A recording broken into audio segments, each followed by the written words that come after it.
किसी को यदि हरीश रावत फोबिया हो जाए तो मैं क्या कर सकता हूँ। लेकिन धर्मपुर क्षेत्र में उनके मुझसे या मेरी उपस्थिति से, मेरी सक्रियता से डरने का कारण है। धर्मपुर क्षेत्र में जितने भी बोर्ड लगे कि पूछ रहे, ये ऐसा कुछ नहीं है। ये कोई ऐसा नहीं है। हमारा उनका रिश्ता जो है पार्टी के एक फर्म के मालिक और मैनेजर का नहीं है।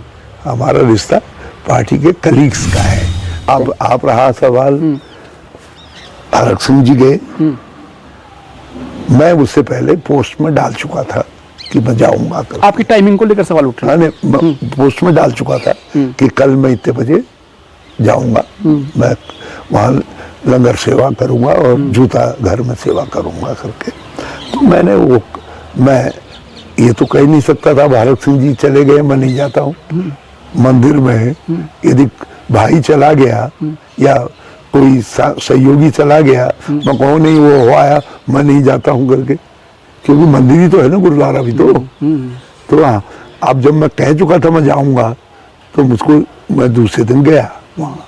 ये इसलिए उसमें कुछ अतिरिक्त देखने समझने की जरूरत नहीं। उन सबको धन्यवाद देता हूँ जो मुझ पर नजर रख रहे हैं। इसका अर्थ है कि अभी मुझे कुछ जान बाकी है। सीधा और सटीक सवाल कि हरीश रावत जी के लिए मुस्लिम कितना जरूरी, ये जनता जानना चाहती है। इस देश का प्रत्येक नागरिक मेरे लिए महत्वपूर्ण है, प्रत्येक नागरिक। और फिर क्या इस देश के प्रधानमंत्री को इतनी हिम्मत है या भाजपा के शीर्ष को ये हिम्मत है कि वो ये कह दें कि 30 करोड़ मुसलमान हमारे लिए गैर जरूरी है। उसके विधायकों ने जो है सरकार आपकी गिराने की कोशिश की और भाजपा में चली गई। हरीश रावत क्या दिल से माफ कर पाए हैं या उनको नहीं कर पाए, ये बड़ा सवाल है। लोग कहते हैं कि अभी भी हरीश रावत जी माफ नहीं कर पाए उनको दिल से। देखिए, वो ये 2016 का जो घटनाक्रम है, इसको हरीश रावत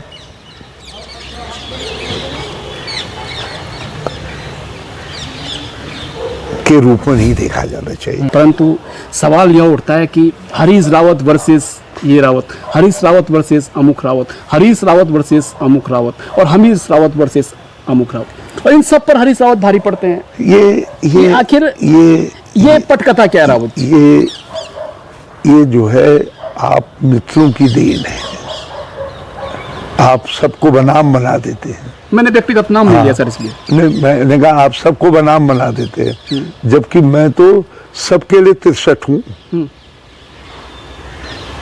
यदि मैं 6 हूँ तो कोई 3 बन करके खड़ा हो सकता है। यदि मैं 3 हूँ तो जो है वो 6 बन करके खड़ा हो सकता है।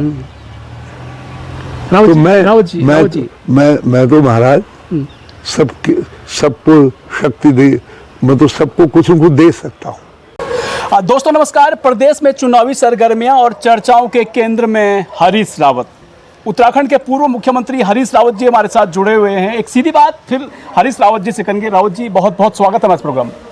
बहुत धन्यवाद आपका। सर क्या कहना चाहेंगे? चुनाव अभी दूर हैं, सरगर्मियां जोरों पर हैं और कहा जा रहा है कि हरीश रावत यहाँ, हरीश रावत वहाँ। आप पर विशेष नजरें रखी जा रही हो, चाहे वो मीडिया हाउस हो, चाहे पॉलिटिशियन हो, चाहे सामान्य नागरिक हो। क्या बड़ा कारण मानते हैं? मैं उन सबको धन्यवाद देता हूँ जो मुझ पर नजर रख रहे हैं। इसका अर्थ है कि अभी मुझे कुछ जान बाकी है। नहीं तो मैं तो कह चुका हूँ कि चुनाव में मेरी भूमिका एक कांग्रेस कार्यकर्ता की है, उससे न अधिक न कम। सर चुनाव लड़ने को लेकर आपके बयान भी आए हैं। आपने कहा है कि चुनाव नहीं लड़ेंगे, और परिवार का क्या कोई भी मेंबर चुनाव नहीं लड़ेगा या सिर्फ हरीश रावत जी चुनाव नहीं लड़ेंगे? हरीश रावत नहीं लड़ेंगे। परिवार के लोग क्यों नहीं लड़ेंगे? पार्टी देगी तो जरूर लड़ेंगे। लेकिन धर्मपुर क्षेत्र से मैंने कहा कोई भी जो भी लड़ेगा, जिन्होंने धर्मपुर के लोग जिसको का कांग्रेस कार्यकर्ता कहेंगे वो उम्मीदवार होगा, मगर वो मेरे परिवार का नहीं होगा, जो है ये बात कही। सर, कहा जा रहा है कि धर्मपुर में आपकी सक्रियता है, आप आ रहे हैं, लोगों से मिल रहे हैं, और आप कह रहे हैं कि परिवार का कोई भी मेंबर चुनाव नहीं लड़ेगा, आपने नकार दिया, इसी एक सिरे से नकार दिया। फिर किसके लिए ये सब कुछ ताना बुना बुना जा रहा है, किसके लिए तैयारियां की जा रही हैं हरीश रावत जी? पार्टी के लिए। मैं वहाँ से पहले लोकसभा का मेंबर रहा हूँ, मेरी पत्नी लड़ी है, उसके बाद मेरे बेटे लड़े हैं, तो आखिर कुछ तो उन क्षेत्रों के लिए हमारा कर्तव्य है। अब मैं तो कानपुर भी जाता हूँ, मैं लक्सर भी जाता हूँ, अभी आपके सामने जो है रूल की एक बड़ी बैठक की तैयारी करवा रहा हूँ। तो ये इसलिए सब, आप जब पार्टी के बलबूते पर कुछ जिम्मेदारी के पदों तक पहुँचते हैं तो आपका दायित्व है कि आप निरंतर, जब तक आप में शक्ति है तब तक पार्टी के लिए काम करते रहे। तो मेरा दायित्व है कि मैं पार्टी के लिए काम करता रहूं। सर, पार्टी में जो त्रिमूर्ति है उनको बड़ी जिम्मेदारी दी गई, कैसा आप देख रहे हैं? और इस बीच आपका बयान भी आता है कि भैया इन्हें ये जिम्मेदारी दी गई है, मुझे कम से कम जो बूथ का अध्यक्ष बना दो। ये जो आपका जो बयान है गलत नहीं, ये गलत तरीके से देखा गया है इसको। हमारी जो पंचमुखी रुद्राक्ष है अब इस समय, हमारे पांचों नेतागण, उनको उनका अपना दायित्व क्षेत्र पार्टी ने निर्धारित किया है। और मैंने ये महसूस किया कि हमको, बल्कि मुझको ही नहीं, सबको, जो भी महत्वपूर्ण लोग हैं उनको अपने बूथ के साथ कमिट करना चाहिए, उसके साथ अपने को जोड़ना चाहिए। रावत जी, सारा तो आप चुरा के ले जा रहे हैं। रथ सुई है कि हमें भगवान कृष्ण कहते हैं कि जब कोई काम नहीं बचता है तो कहते हैं कि जूते चप्पल मैं उठाऊंगा। वही काम हरीश रावत भी कर रहे हैं, कह रहे हैं कि कोई काम, जो भी काम होगा वो करेंगे। पूरा कंक्लूजन तो आप ले गए। अब देखिए, ऐसा नहीं है कि कोई, मैंने एक स्वाभाविक बात कही और जो आज की समय की आवश्यकता है वो कही। आज का समय कांग्रेस के लोगों से कह रहा है और महत्वपूर्ण लोगों से कह रहा है कि वो अपने बूथ के साथ जुड़े और निरंतर उसके साथ संपर्क रखें। तो मैंने 2 स्थान चुने, एक तो जहां मैं वोट कर रहा हूं अभी धर्मपुर में, और दूसरा स्थान जहां मैं पैदा हुआ हूं वहां। और इन दोनों स्थानों पर वहाँ की जिम्मेदारी मैंने अपने भाई और अपनी बहू को सौंपी है, उसकी वाइफ को, और यहाँ की जिम्मेदारी मैंने स्वयं अपने कंधों पर ली है। एक बड़ा मैसेज हरीश रावत जी आप दे रहे हैं बूथ अध्यक्ष बनकर। एक कद्दावर चेहरा आप हैं, उत्तराखंड में कांग्रेस को बनाने वाले आप हैं और आप बूथ अध्यक्ष बन रहे हैं। मुझे बनाने कौन जा रहा है बूथ अध्यक्ष? बना दे तो अच्छा होना, एक बड़ा अच्छी शुरुआत हो जाए।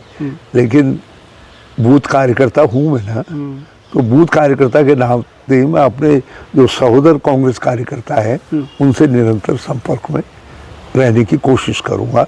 हर महीने कोई बैठक मैं वहाँ जरूर करूँगा। चुनाव प्रबंधन कमेटी से हरीश रावत जी कुछ गिले शिकवे हैं, आपको स्थान नहीं मिला इस बार, आप कह चुके हैं कि जो है बूथ में रहेंगे, क्या कुछ मन में चल रहा है?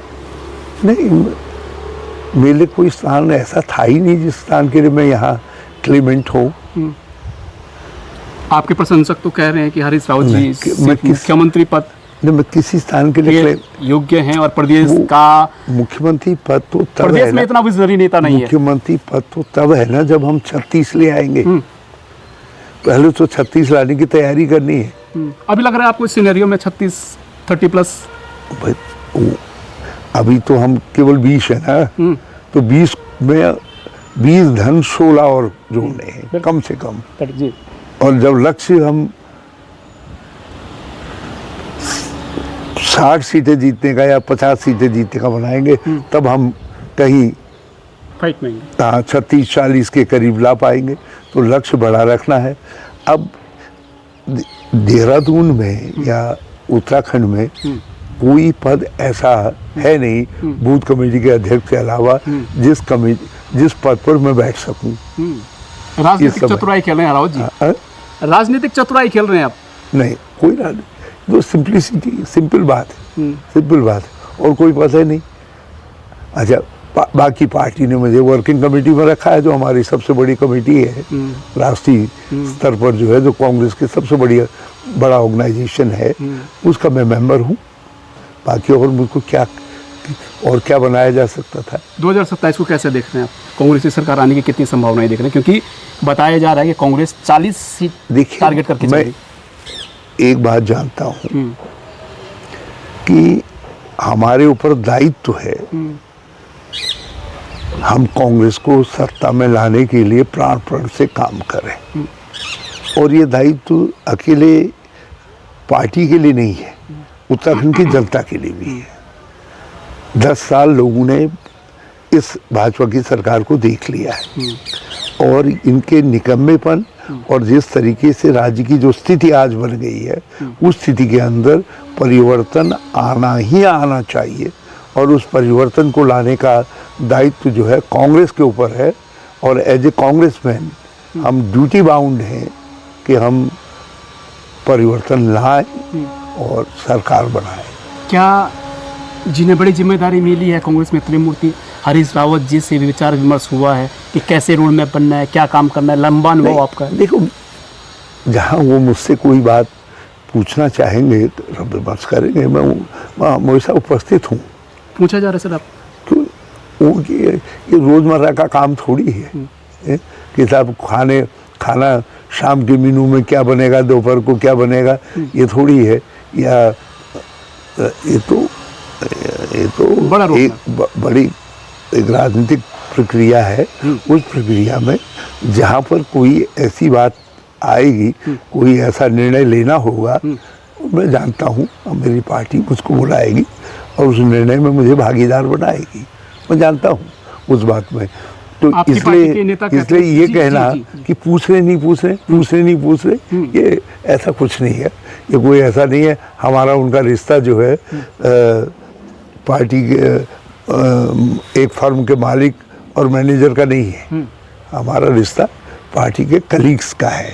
तो उनमें जो है जिस समय आवश्यकता समझेंगे उस समय मुझसे बात करेंगे, और बात करते हमारा निरंतर संवाद है।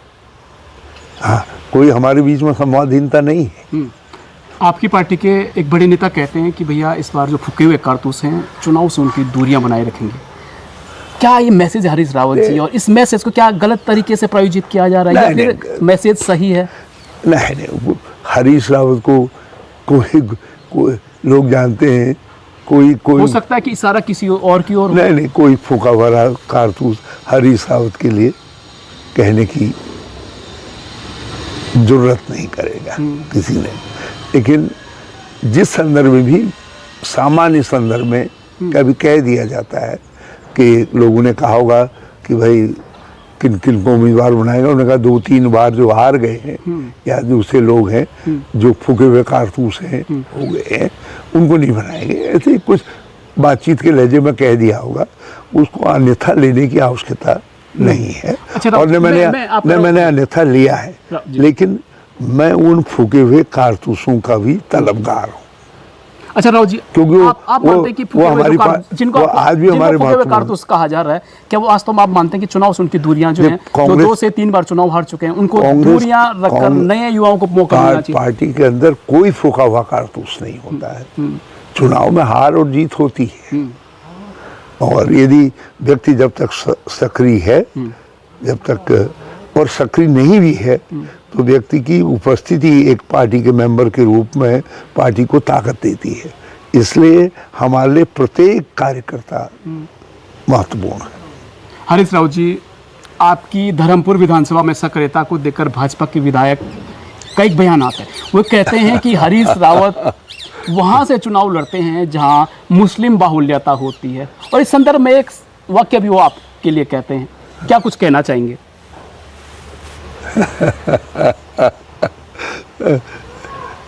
किसी को यदि हरीश रावत फोबिया हो जाए तो मैं क्या कर सकता हूँ, मैं क्या कर सकता हूँ।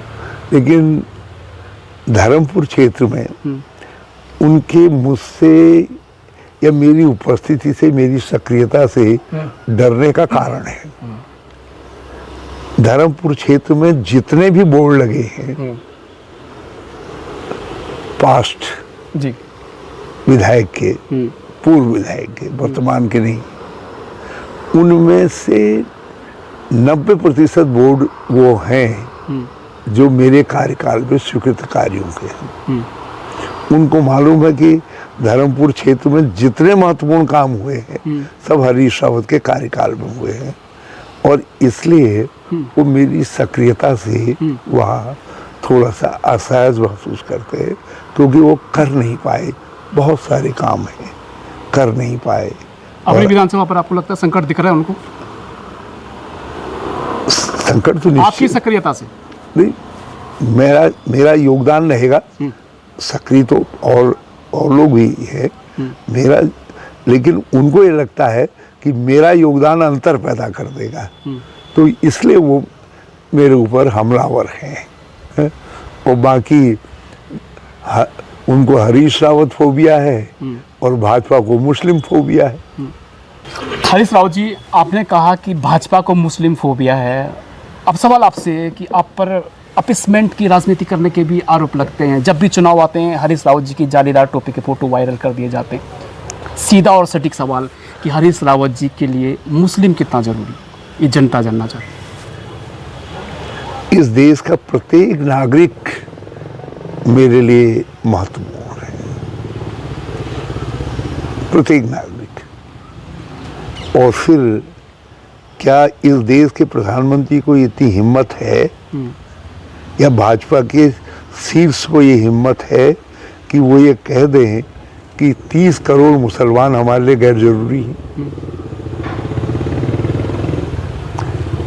जहाँ तक हमारा सवाल है, हमारे लिए तो हर नागरिक महत्वपूर्ण है।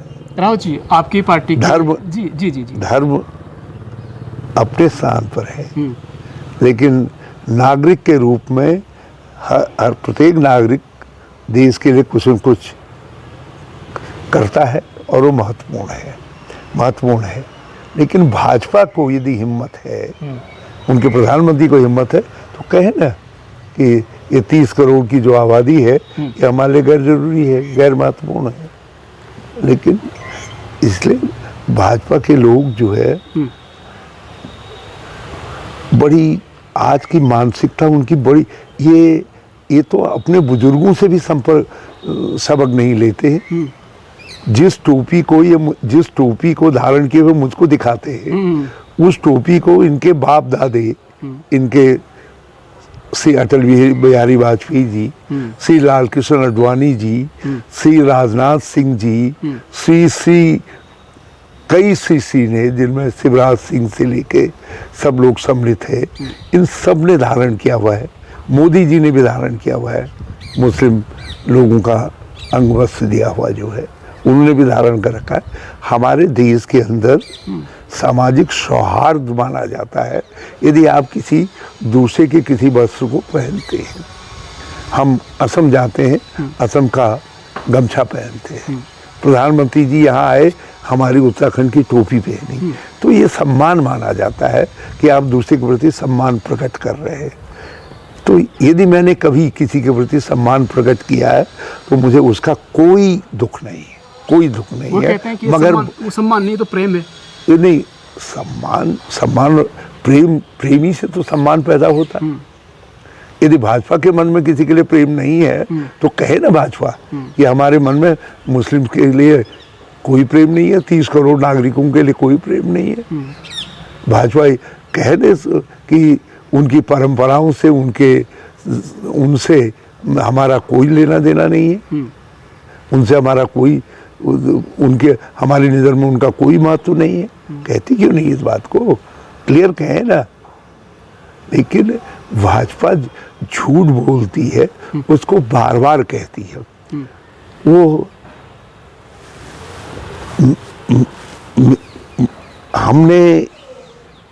हमने तो सभी का तुष्टीकरण किया।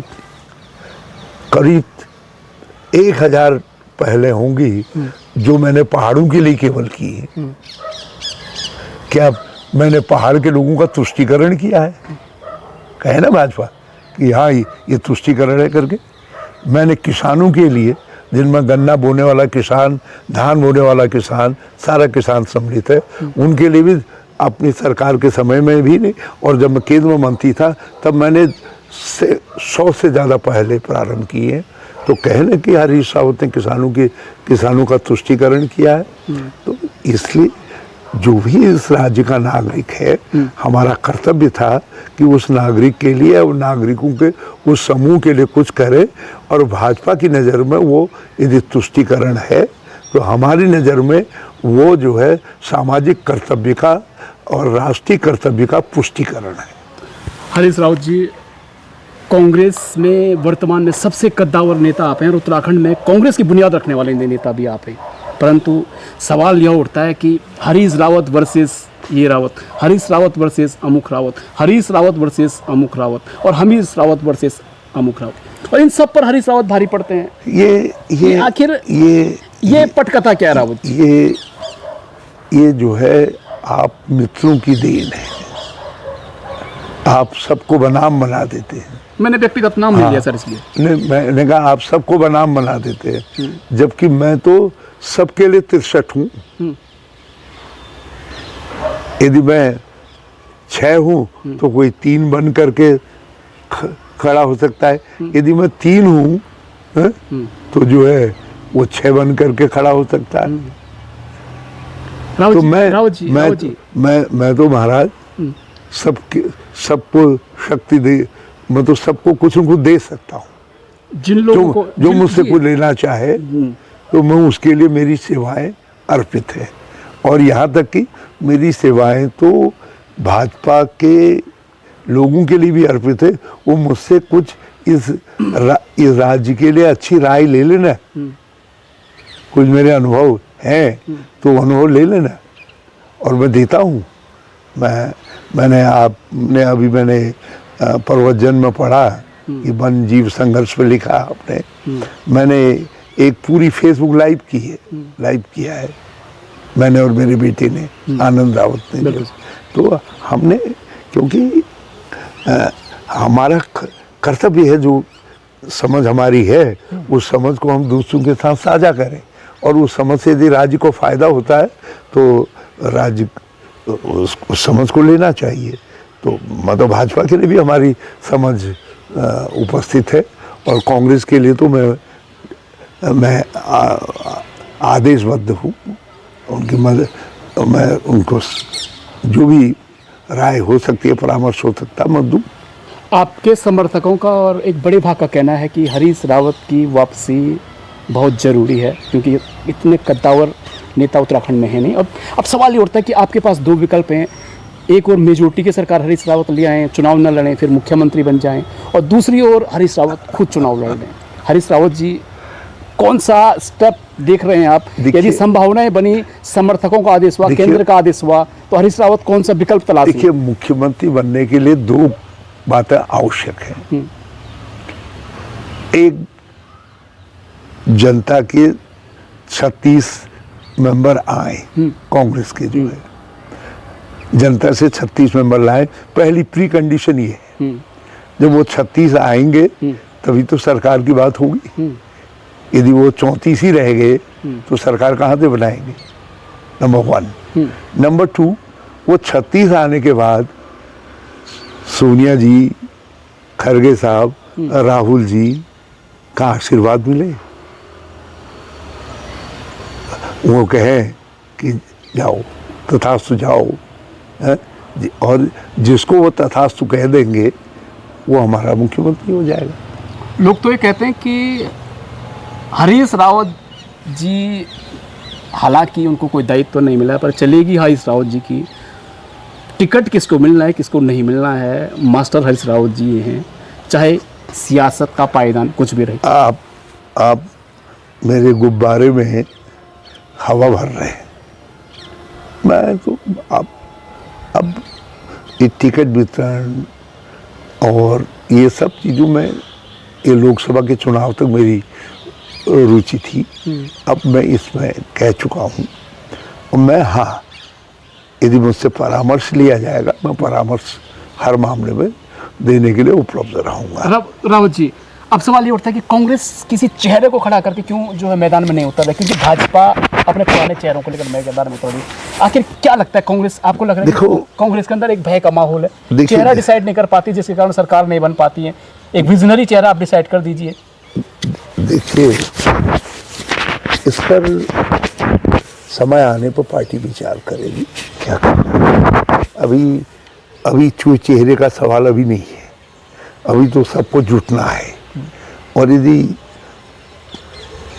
चुनावी रणनीति के हिसाब से आवश्यक होगा वो कदम भी उठाया जाएगा, और यदि चुनावी रणनीति के हिसाब से यह आवश्यक होगा कि ये इसको न उठाया जाए तो दूसरी बार देख लेंगे।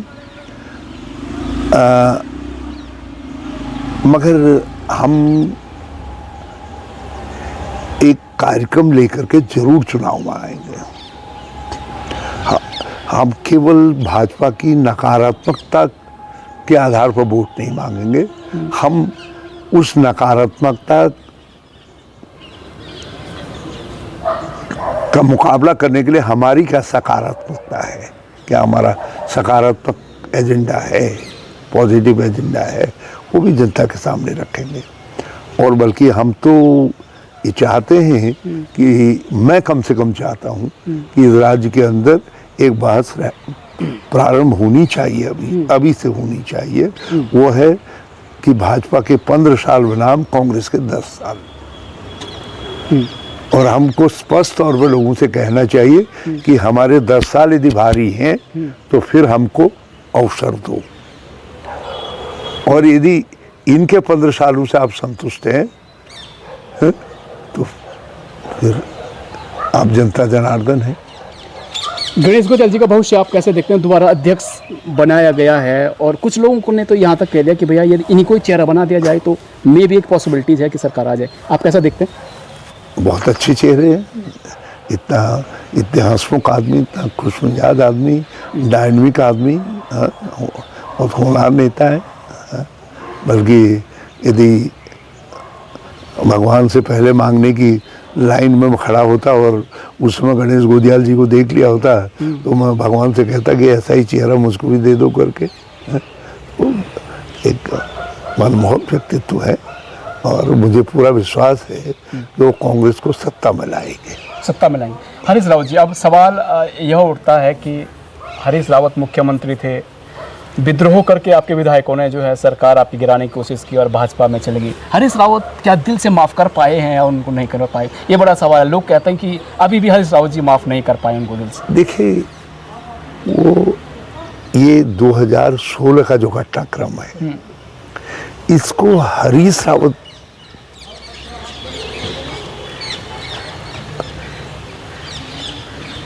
के रूप में नहीं देखा जाना चाहिए। इसको उत्तराखंड और उत्तराखंड के लोकतांत्रिक इतिहास के रूप में देखा जाना चाहिए। क्या ये एक विधानसभा में सत्तारूढ़ दल के विधायक बागी होकर के भाजपा में सम्मिलित होते हैं और बागी पैसे के आधार पर होते हैं?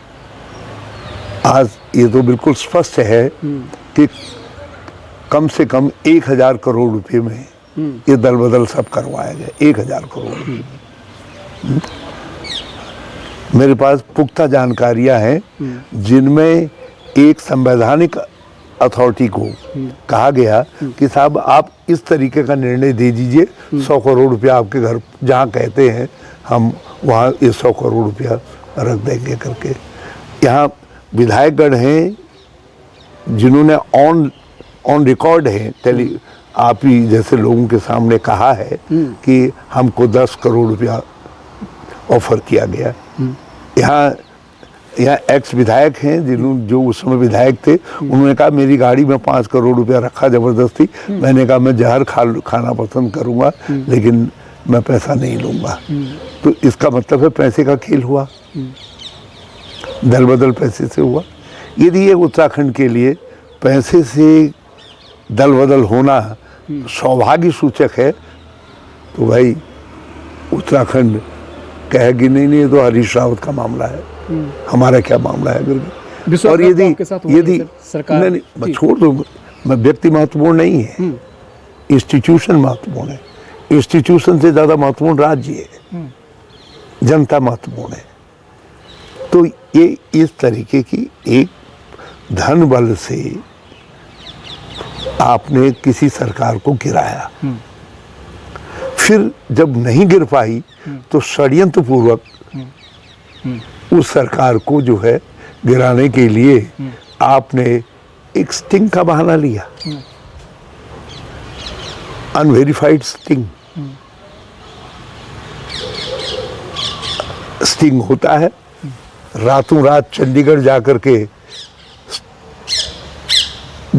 जो है ये कह दिया जाता है नहीं नहीं इसमें कोई कट एंड पेस्ट नहीं है, ये पूरा है, और मंगा करके रातों रात प्रधानमंत्री को वापस बुलाया जाता है गुवाहाटी असम से, और मंत्रिमंडल की बैठक करके सरकार बर्खास्त कर दी जाती है। तो ये जो कुछ हुआ है क्या ये ठीक है, स्वस्थ है, इसमें स्वस्थ परंपराएं बनी है? और ये जो स्वस्थ होता तो फिर हाई कोर्ट और सुप्रीम कोर्ट का निर्णय क्यों केंद्र सरकार को अपना निर्णय वो नोटिफिकेशन महामहिम राष्ट्रपति को वापस लेना पड़ा जो उन्होंने हमारी सरकार की बर्खास्तगी का किया था।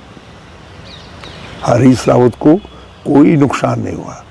हरीश रावत तो जिस दिन मुख्यमंत्री बन गया उस दिन, और मुझे जो करना था वो मैंने, हरीश रावत क्या कर सकता है वो आपदा प्रबंधन जो मैंने किया, आपदा के बाद जिस तरीके से निर्माण और पुनर्वास का काम किया उसमें मैंने दिखा दिया कि हरीश रावत और उसकी सरकार की क्षमता क्या है।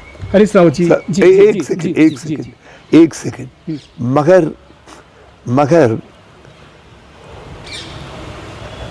इस घटनाक्रम से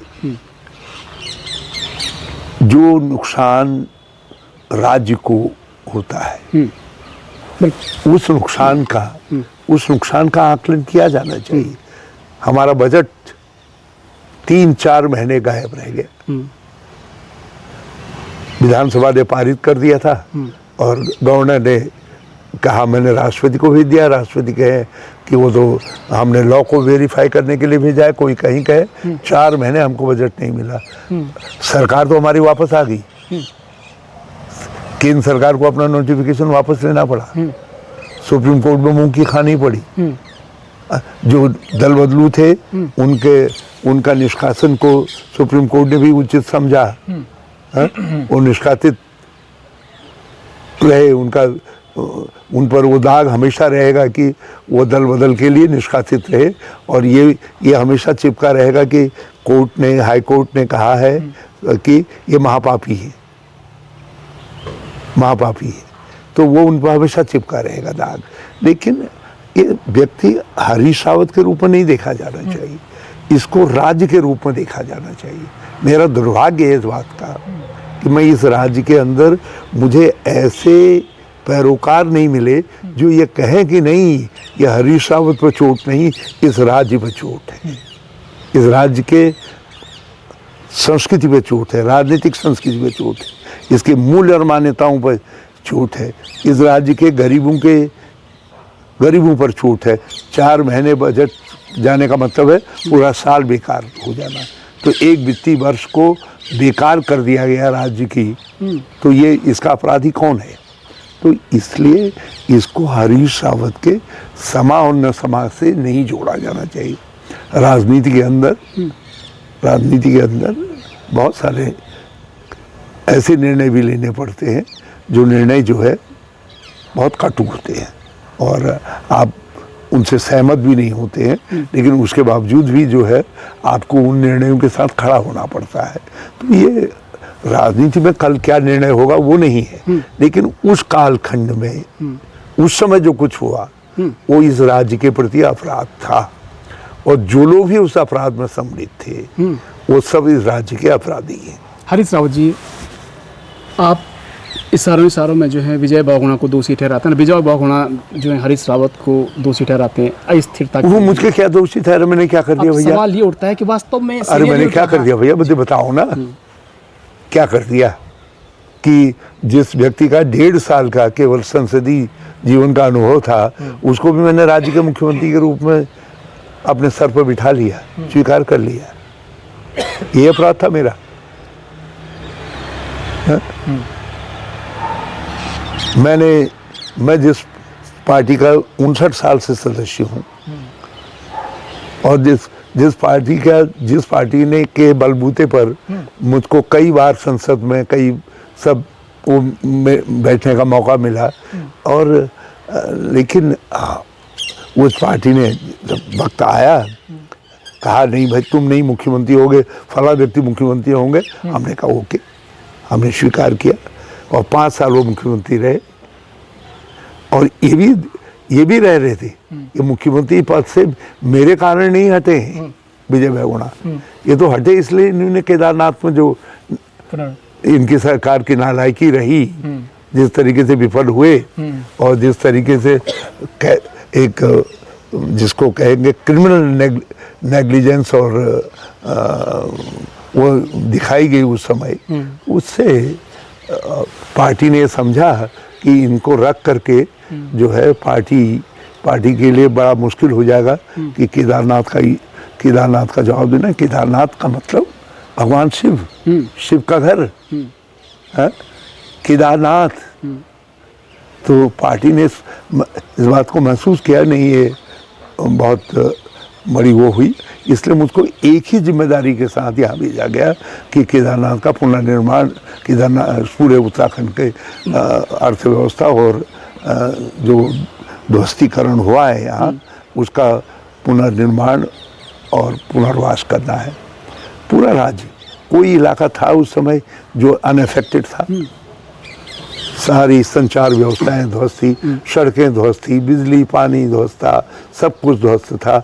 और तो छोड़ो, ये लक्सर और कानपुर के उधर के लोग हैं, इनसे पूछिए, इनके घरों में जितनी घरों की ऊंचाई नहीं थी उससे ऊपर छतों तक में मलबा लोगों का आ गया था। तो ऐसी स्थितियों के अंदर हम जो है राज्य को उन्होंने डाल दिया था, तो उससे पार्टी चिंतित थी। इसलिए एक चिंतित पार्टी ने बदलाव किया और उस बदलाव का लाभ कहो या दायित्व को मुझको सौंपा मुख्यमंत्री बनने का। यह तो विजय बहुगुणा को कोई अधिकार नहीं है कि वो हरीश रावत के ऊपर टीका टिप्पणी कर सके। हाँ, मगर उनको ये जवाब जरूर देना चाहिए, 2 जवाब। एक अपने मृत पिता को देना चाहिए जिन्होंने जनता पार्टी तोड़ दी थी दोहरी सदस्यता के नाम पर, आरएसएस की और भाजपा की सदस्यता के नाम पर, दोनों चीज़ें साथ नहीं चल सकती है, इस नाम पर जो है जनता पार्टी की सरकार तोड़ दी थी उस समय। उस मृत पिता को जवाब देना चाहिए कि उस भाजपा के साथ तो तुम जा करके बैठ गए। और दूसरा जवाब जो है उनको देना चाहिए कांग्रेस पार्टी को कि जिस कांग्रेस पार्टी ने उनको क्या नहीं दिया, उनको यहाँ का मुख्यमंत्री बना दिया, बहन को उत्तर प्रदेश सौंप दिया, अरे तुम्हें तो इतनी भी लज्जा शर्म नहीं आई कि इस पार्टी ने मुझको इतना दिया है, मैं कुछ दिन 2 साल 3 साल ही इंतजार कर लेते ना। एक आध साल बाद ही कहते अब नहीं, अब हरीश रावत को फिर हटा दो, मुझको फिर बना दो करके। लेकिन तुम भाजपा के साथ चले गए, अपने कुनबे को भी लेकर के चले गए। तो ये स्थिति है। बल्कि तीसरा जवाब इस राज्य के लोगों को भी देना चाहिए कि जिस राज्य ने आपको इतना कुछ दिया, एक पहचान दी, तुमने उस राज्य को क्या दिया भैया मुख्यमंत्री के रूप में? बताओ तो सही, ये दिया।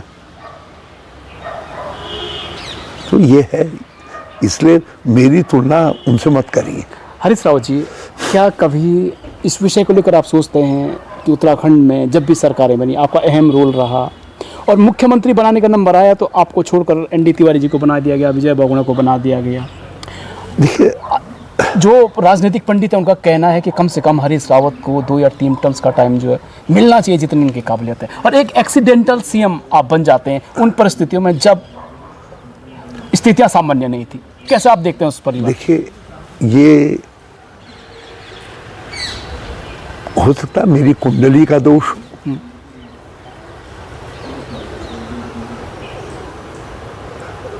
हो, सकता है मेरी कुंडली का दोष हो, लेकिन मैं मानसिक रूप से पहले से ही तैयार था इस बात के लिए कि मैं उत्तराखंड का मुख्यमंत्री बनूंगा, और उसके लिए मैंने पर्याप्त अध्ययन और सोच विकसित की थी अपनी। और मैं मुख्यमंत्री केवल इसलिए नहीं बनना चाहता था कि एक राजनीतिक पद है और हर व्यक्ति आकांक्षा रखता है। मैं मुख्यमंत्री इसलिए बनना चाहता था कि इस राज्य के निर्माण की सार्थकता को मैं सिद्ध करवा सकूं। और आज भी मैं कह रहा हूं, ये राज्य जिन समस्याओं से जूझ रहा है उन समस्याओं का जवाब और किसी चीज़ में नहीं है। जो शुरुआतें हरीश रावत ने की उन्हीं में इसका जवाब है। और उसके मैं तो प्रथम चरण की शुरुआतें की, उसके द्वितीय तृतीय चरण की जो शुरुआतें हैं वो शुरुआतें ही इस राज्य को एक संपुष्ट राज्य के रूप में, एक मॉडल राज्य के रूप में विकसित कर सकती है। अब मेरा दुर्भाग्य है कि मैं उनका कुछ ही हिस्सा इस राज्य को दे सका, बाकी हिस्सा कोई उसको सूत्रों को पकड़ करके आगे बढ़ने वाला आ जाएगा, मैं उसको शुभकामना दे सकता हूँ, लेकिन पलायन, बेरोजगारी और जो कुछ आज स्थितियां बन रही हैं इस राज्य के अंदर, असंतुलित विकास आदि की जो है, उसका समाधान वर्तमान नीतियों और योजनाओं में नहीं है। उसका समाधान के लिए फिर आपको हरीश रावत को जितना थोड़ा बहुत मौका मुझको मिला है, तो उसी मौके में मैंने जो शुरुआतें, जो सोच विकसित की, जो लाइन दिखाई, जो रोड मैप बनाया, उसी रोड मैप में समाधान है। हरीश रावत जी, आजकल एक पोस्ट बड़ी वायरल हो रही है एनडी तिवारी जी को लेकर कि जिनको जो है सहारे की जरूरत पड़ती थी वो राज्य को जो है इतने आगे लगी है। इसी संदर्भ में हरीश रावत जी को देखा जा रहा है कि 80+ में यदि एनडी तिवारी राज्य को चला सकते हैं, विकास कर सकते हैं, फिर हरीश रावत क्यों नहीं? हरीश रावत तो अभी 75-76 के हेर फेर में, हरीश रावत के अंदर अभी वो एनर्जी है। देखिए, हमारे पास, मैं बहुत स्पष्ट कह रहा हूँ इस बात को, हमारे पास एक ऐसा नेतृत्व तैयार है जो अनुभव और समर्पण दोनों में, यदि मुझसे ऊंचाई पर नहीं है तो मेरे कंधे या कान तक ऊंचाई है, उनकी ऊंचाई है। यदि मैं ही मुख्यमंत्री बनूंगा तो उनका नंबर कब आएगा? कौन है सर वो कब अपना व्यस्त राज्य को दे सकेंगे? कौन सा नेता आपको इस प्रकार के दिखता है जो हरीश रावत के कंपेयर में हो? कुछ नेता कंधे तक हैं, या फिर आने की कोशिश कर रहे हैं? हमारे पास 3-3, 4-4 बार के विधायक भी हैं, बड़ी संख्या में। आखिर उनके लिए भी तो कुछ स्थान बनाना है। यदि मैं ही बैठा रह जाऊंगा तो ठीक है, मेरा सहयोग उतना ही था। मुझे तीन ही वर्ष का सहयोग, 3 वर्ष भी नहीं, बल्कि 2 ही साल रहा। तीसरा साल तो टर्मोइल का, राजनीतिक टर्मोइल पैदा कर दिया था भाजपा ने, पूरा उथल पुथल पैदा कर दी। वो तो मुख्यमंत्री नहीं, वो तो एक संघर्ष का पीरियड था। और अब जो दूसरे लोग हैं तो उनको भी तो देखने का मौका मिले राज्य को, तो मुझे उनको शुभकामनाएं देनी चाहिए। हरीश रावत जी, आप आपका एक इंटरव्यू मैंने पहले लिया था, विगत कुछ माह पहले, उसमें आपने कहा था कि मेरी आकांक्षा है कि मैं जीवित रहते हुए गैरसैंण को जो है राजधानी बना दूं और इसके लिए संसाधनों की भी कमी नहीं पड़ेगी। और वहीं दूसरी ओर आपके विधायक विधानसभा पटल पर कहते हैं कि भैया गैरसैंण गैर है और यहाँ संभावनाएं लगभग सिफर ही हैं, ये राजधानी नहीं बन सकती। आपकी पार्टी के विधायक किसने कहा? किसी ने नहीं कहा ये बात, किसी ने नहीं कहा, कांग्रेस के विधायक ने। और एक व्यक्ति ने कहा तो उन्होंने किसी और संदर्भ में कहा। उन्होंने कहा मेरी राय में, व्यक्तिगत, हाँ, मेरी व्यक्तिगत राय में ये है कि ये जो है ये हमारे लिए कष्ट साध्य होगा ये काम। तो उनकी निजी राय थी। जो कांग्रेस के आम राय है वो वही राय है जो हरीश रावत ने कही है। अच्छा, यदि कांग्रेस की सरकार आती है तो जो मुख्यमंत्री बनेगा, कहेंगे आप उससे कि रोड मैप पर काम करें और गैरसैंण को राजधानी बनाए? कांग्रेस को ये स्पष्ट रोड मैप देना चाहिए और मैं तो बिल्कुल कह चुका हूँ इस बात को। यदि मेरी मदद लेकर के कोई मुख्यमंत्री बनेगा, मैंने परिश्रम किया होगा, उससे कोई मुख्यमंत्री बनेगा तो उसका दायित्व है कि वो जो है इस काम को पूरा करे। हरीश रावत जी, कांग्रेस के नेता हरक सिंह रावत सिख समुदाय पर एक टिप्पणी करते हैं, उसके बाद एक बवाल हो जाता है और हरीश रावत जो है गुरुद्वारों में जाते हैं और वहाँ जो है सेवाएं देते हैं। अब सवाल ये उठता है कि गलती हरक सिंह रावत जी करते हैं और उसका प्रायश्चित हरीश रावत जी करते हैं। कुछ लोगों का कहना है कि हरीश रावत जी इस मसले को और उलझा रहे हैं, कुछ लोगों का कहना है कि हरीश रावत जी छोटे भाई की गलतियों को लेकर वहाँ गए हैं कि जो है इन्हें माफ़ कर दो। क्या देख रहे हैं आप वास्तव में, ये पटकथा क्या रही है हरीश रावत जी? देखो, उलझाने की बात तो तब आती जब सिख समुदाय जो है, मैं वहाँ हाजिरी देने के बाद माफी नहीं हो जाती। जब उन्होंने माफ कर दिया तो इसका मतलब उलझाया नहीं गया। अब रहा सवाल, आप उसी दौरान आप रहा सवाल हरक सिंह जी गए, मैं उससे पहले पोस्ट में डाल चुका था कि मैं जाऊंगा। आपकी टाइमिंग को लेकर सवाल उठ रहा है। मैंने पोस्ट में डाल चुका था कि कल मैं इतने बजे जाऊंगा, मैं वहाँ लंगर सेवा करूंगा और जूता घर में सेवा करूंगा करके। तो मैं ये तो कह नहीं सकता था भारत सिंह जी चले गए मैं नहीं जाता हूँ।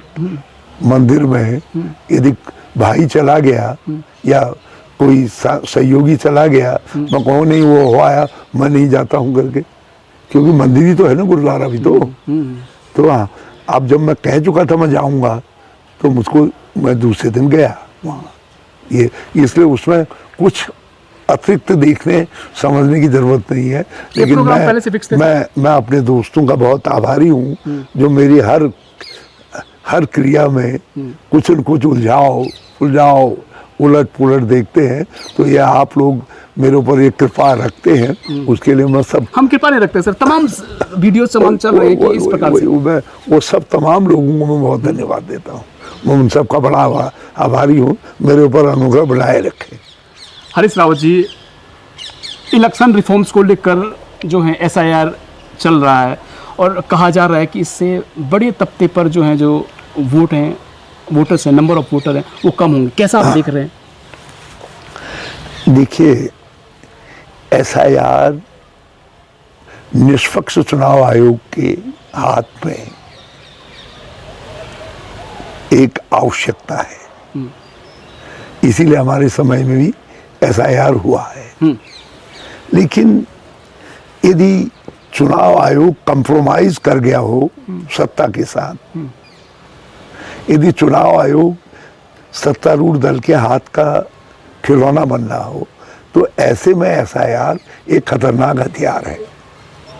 अब हो क्या रहा है, हम डरे क्यों हैं? आप, मैं केवल देहरादून कह रहा हूं जहां आपका प्रवचन सुना जाएगा। यहाँ आप कोई वार्ड देख लीजिए, जिस वार्ड में लास्ट में 150 लोगों के नाम काट न दिए जाते हों और 150 नए नामों की लिस्ट जोड़ने दी जाती है। हम हर बार देख रहे हैं 2019 से ये लगातार देखने में आ रहा है कि 150, 150, 2000 तक भी नाम काट दिए जा रहे हैं, बल्कि इलेक्टोरल में नाम होते हैं और उसमें कट लगा होता है कि ये नाम कैंसिल करके जो है, और लोग पोलिंग बूथ में आते हैं और लौट करके चले जाते हैं, या उनके नाम जिन्होंने पिछली बार वोट दिए हैं इस बार पोलिंग बूथ में उनका नाम दिखाई नहीं देता, बाद में पता चलता है उनका नाम तो जो है कुछ और पोलिंग बूथों में है, कहीं और डाल दिया गया है। और हम ये भी देख रहे हैं कि कुछ लोग जो है 3-3, 4-4 जगह वोटर हैं। जी। इसी देहरादून के अंदर भाजपा के कम से कम 10,000 ऐसे वोटर हैं जो कई वार्डों में, तो ये सब काम बिना इलेक्शन कमीशन के मिले हुए नहीं हो रहा है। तो ये काम ये खतरनाक है। आप एक वोट का अधिकार है, अब उससे उस वोट का अधिकार क्यों छीन रहे भाई, क्यों छीन रहे? और जब वोट का संविधान एक वोट का अधिकार दे रहा है तो किसी को आप 4 वोट करने का अधिकार क्यों दे रहे हैं, या 5 वोट करने का अधिकार क्यों दे रहे हैं, क्यों उसको करने दे रहे हैं? तो ये है चोरी।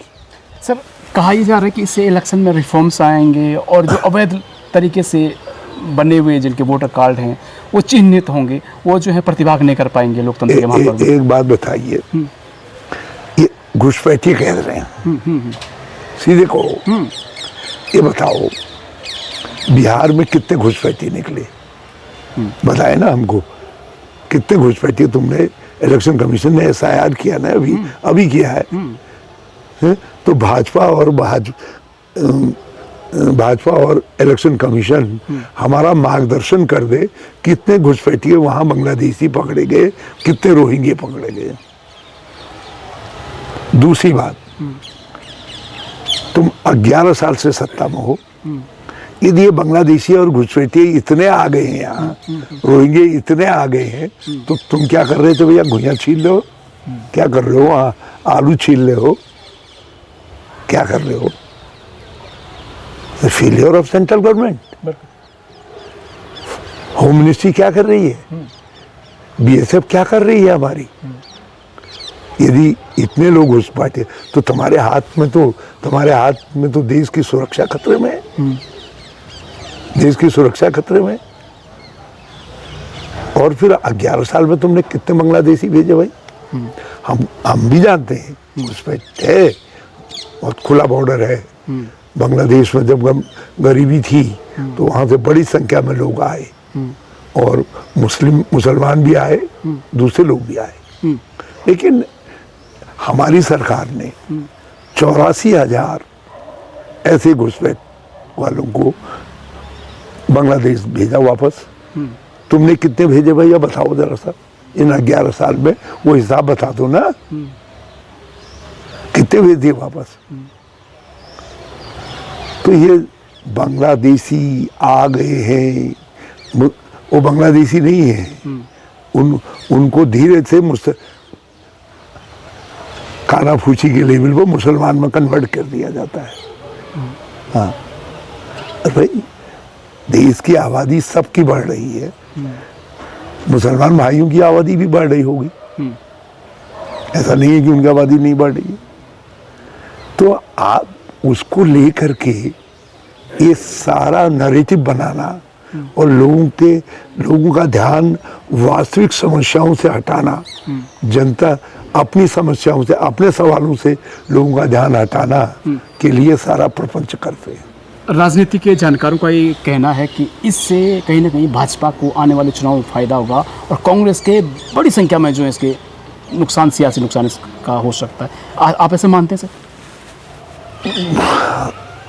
भाजपा तो इसीलिए कोशिश कर रही है ना इस बात के लिए, और इसीलिए हम सजग हैं। हम अपने लोगों से, कार्यकर्ताओं से कह रहे हैं कि भाई सचेत रहो, हाँ, नहीं तो लोकतंत्र खतरे में है, वोट का अधिकार खतरे में है तुम्हारा। तुम जगो और राजनीतिक दल के रूप में हर संभव उस लड़ाई को लड़ो ताकि ऐसा ना हो पाए। हरीश रावत जी, आप मुख्यमंत्री रहे और तमाम आपके साथी जो मुख्यमंत्री रहे, उनके जो बच्चे आज वेल सेटल्ड हैं, कुछ बहुत अच्छे पदों पर हैं, अच्छे पदों पर हैं, इस बात का दुख होता है हरीश रावत को कि बच्चों को सेटल्ड नहीं कर पाए आप? नहीं, मेरे बच्चों ने अपना रास्ता स्वयं चुना, स्वयं चुना। तो जो रास्ता उन्होंने चुना है, तो उस रास्ते में आप आगे बढ़ना उनका काम है, देखिए उनका काम है। और मैंने इस रास्ते की दिक्कतें उनको बता दी थी, ऐसा नहीं है, नहीं समझा ये। और उनको हमने वो रास्ता भी दिखाया जिसमें वो अच्छी तरीके से सेटल्ड हो सकते थे। लेकिन जब आप एक विशेष रास्ता अपनाना चाहते हैं, क्या कहा जा सकता है, मैंने राजनीतिक काम अपनी बेटी के अलावा और बेटी से भी, क्योंकि मैं हरिद्वार के लोगों का आभारी था कि उन्होंने 2009 में मुझे चुनाव में जिताया था, तो मैंने अपनी बेटी को ये जिम्मेदारी सौंपी कि जितने बुजुर्गवार हैं 60 साल से ऊपर के, तुम गांव में जा कर के उनके घर घर जा कर के उनको मेरी तरफ से शॉल पहनाओ और उनको प्रणाम करो, उनको प्रणाम करो, कहो धन्यवाद, आपके परिवार ने मेरे पिताजी को बनाया। और मैं समझता था कि बेटी जाएगी ये काम को करेगी तो लोग ये समझेंगे कि हरीश रावत आ गया, क्योंकि बेटी का बड़ा मान होता है हर किसी परिवार में, हर वो हिंदू में भी होता है, मुसलमान में भी होता है। ये बेटी को मैंने दायित्व सौंपा, मगर धीरे धीरे मैंने देखा कि उसने भी अपने लिए वो टेस्ट डेवलप कर लिया। तो मैंने उसको भी कहा, मैंने कहा बेटा अपना परिवार संभालो, हाँ, ये राजनीति के चक्कर में मत फंसो।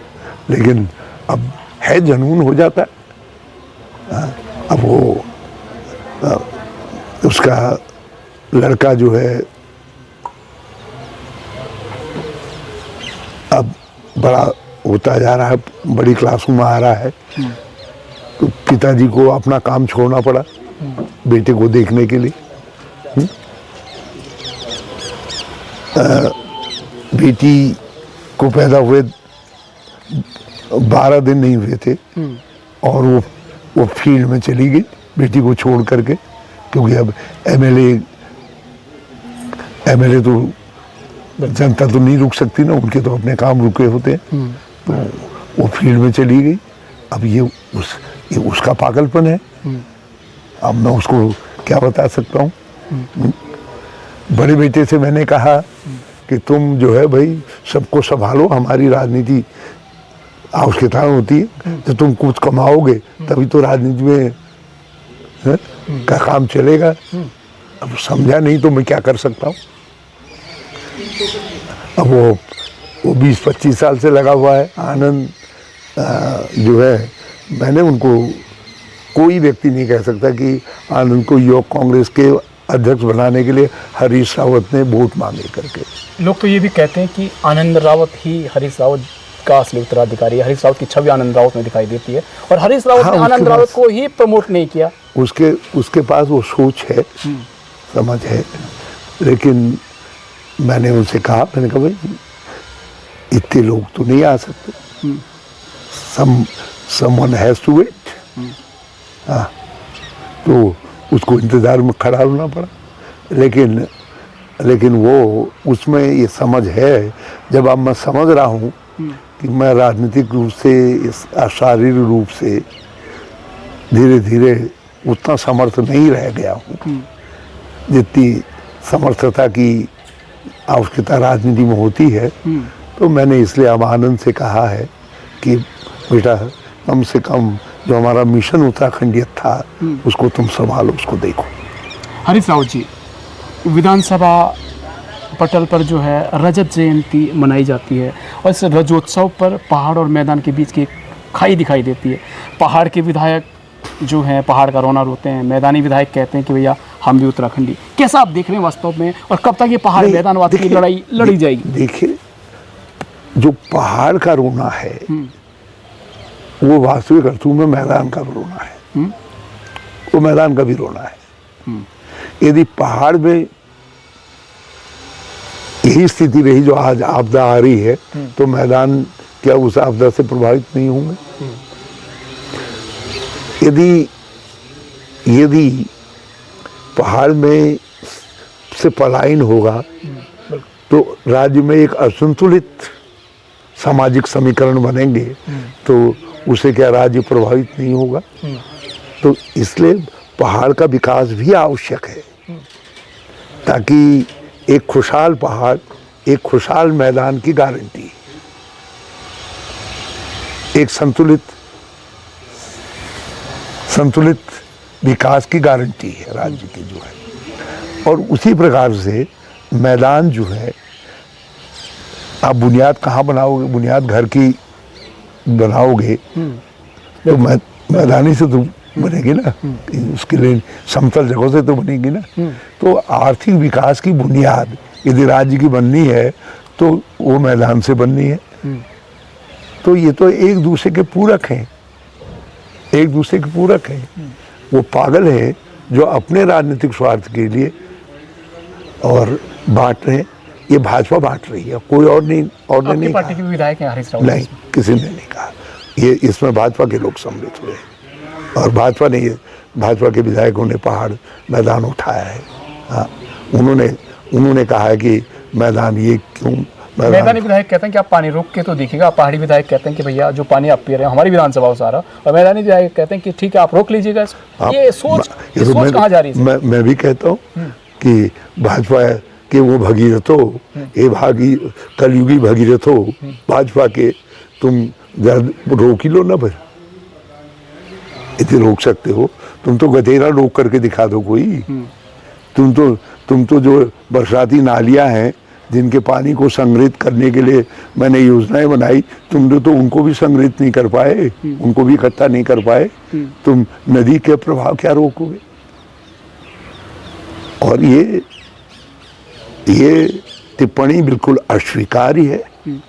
एक राज्य की एक क्षेत्र की जनता को दूसरे क्षेत्र की जनता का पूरक होना पड़ेगा। हाँ, यदि पहाड़ को मैदान का पूरक होना पड़ेगा और मैदान को पहाड़ का पूरक होना पड़ेगा। हाँ, नीतियाँ जो बनाई जाए वो दोनों को ध्यान में रख करके बनाई जानी चाहिए। नीति ऐसी बननी चाहिए जिसका दीर्घकालिक लाभ दोनों क्षेत्रों को बराबर मिले। हाँ, इसलिए यदि मैं गेठी की बात करता हूँ, जी जी, क्योंकि उसके साथ पहाड़ की इकोनॉमी है, तो मैं गन्ने की बात भी करता हूँ, क्योंकि गन्ना हमारे राज्य का पहला कुटीर उद्योग, स्थापित कुटीर उद्योग है। और यदि उसका बना हुआ गुड़ हम नहीं खाएंगे तो फिर कौन खाएगा? इसलिए मैंने सारे पहाड़ों में अभियान चला करके लोगों को कह रहा हूँ गुड़ की खटक की चाय पियो, और लोग गुड़ की खटक की चाय पीते हैं। आज हमने उसको फैशन में डाल दिया है। और एक दिन वो आएगा जब आपको जो है छतों में बैठ करके लोग गन्ना चूसते हुए दिखाई देंगे।